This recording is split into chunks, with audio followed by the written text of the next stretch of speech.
Assalamualaikum sahabat. Menjelang akhir tahun ini, Kemensos menyalurkan bantuan PKH tahap 4 bersamaan dengan bantuan sembako atau disebut BPNT jika disalurkan lewat kartu KKS untuk periode Oktober hingga Desember, dan BLT BBM tahap 2 di mana pencairannya dilakukan sekaligus. Berbeda dengan tahap sebelumnya, di mana bantuan PKH biasanya disalurkan lewat Bank Himbara, namun sekarang penyalurannya kembali melalui kantor pos seperti sebelum tahun 2018.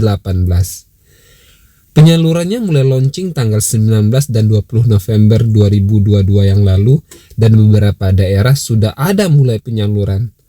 Hampir seluruh daerah undangan dan jadwal pengambilan bansos rata-rata sudah tersebar ke KPM. Sebagai info tambahan, beberapa wilayah ada kebijakan untuk pengambilan bansos tidak menggunakan undangan, di mana informasi pencairan akan diinfokan langsung oleh pendamping atau bisa juga oleh pihak desa atau kelurahan.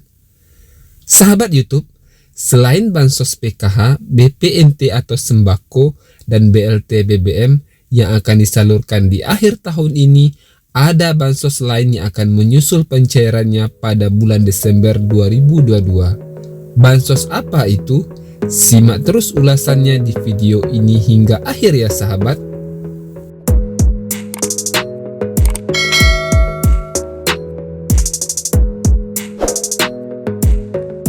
Bansos yang akan dicairkan akhir tahun ini selain PKH, BPNT atau sembako, dan BLT BBM adalah: yang pertama, bansos anak yatim piatu.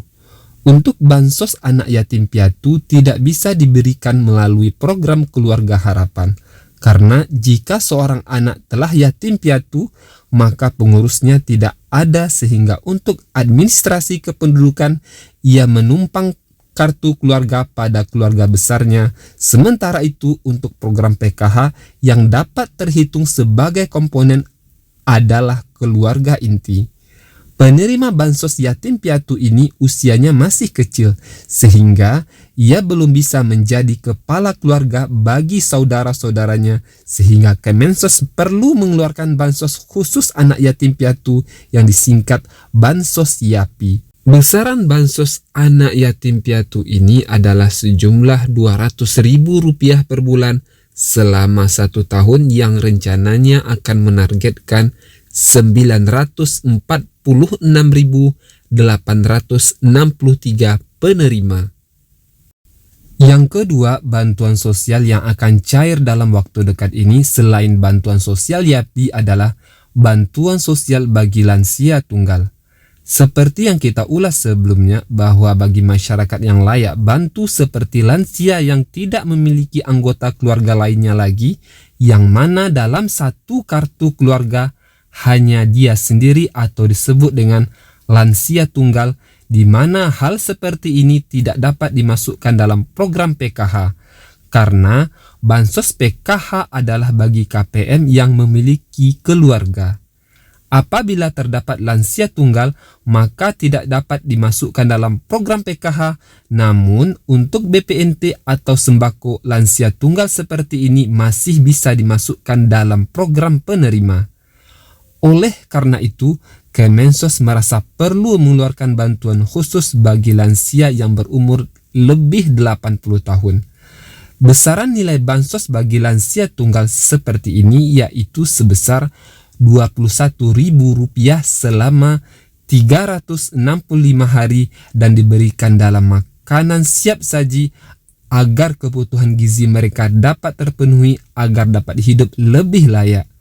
Target sasaran bansos sebanyak 334.011 penerima. Bansos ketiga yang akan dicairkan dalam waktu dekat ini adalah bantuan sosial bagi penyandang disabilitas tunggal. Sama seperti halnya ulasan kita sebelumnya, bahwa untuk keluarga tunggal tidak bisa dimasukkan dalam program PKH. Bansos disabilitas ini sudah mulai launching di beberapa daerah dan akan cair pada bulan Desember ini.